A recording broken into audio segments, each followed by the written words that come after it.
Congress party దేశానికి ప్రజాస్వామ్యాన్ని స్వాతంత్రాన్ని తీసుకొచ్చిన పార్టీ ఎప్పుడు బలంగానే ఉంటుంది. కొన్ని కారణాల వలన, కొన్ని సెంటిమెంట్స్ వల్ల కొన్నిసార్లు ఎన్నికల్లో ఓడిపోతాం. ప్రజాస్వామ్యంలో ఓడిపోకపోతే దాంట్లో మజా లేదు.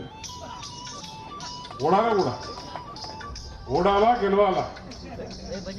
ఓటమి అనేది ఏంది? అధికారం వచ్చినప్పుడు అధికారంలో ప్రజలతో పాలు పంచుకోవాలి.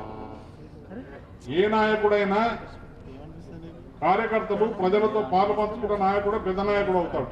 ఇన్ని రకాలుగా పనులు చేసి యూనివర్సిటీ తెచ్చి, మెడికల్ కాలేజ్ శాంక్షన్ చేయించి, నిజామాబాద్కు బైపాస్ రోడ్ శాంక్షన్ చేయించి అది పూర్తయిన దశకు వచ్చింది.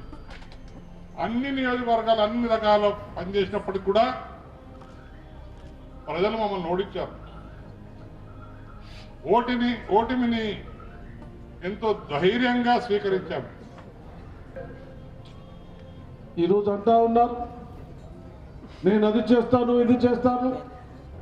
ఆ 9 సంవత్సరాలు ఎందుకు చేయలేదని అడుగుతా ఉన్నాను. మహిళలకు కూడా, మహిళలను నిర్లక్ష్యం చేయకుండా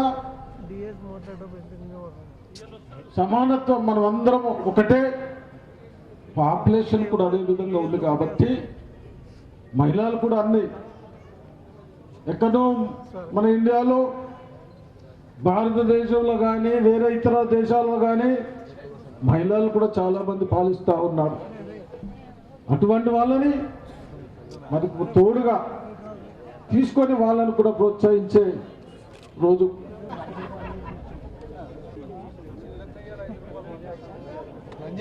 శ్రీకాంత్ కెమెరా తీరా కొద్దిగా. శ్రీకాంత్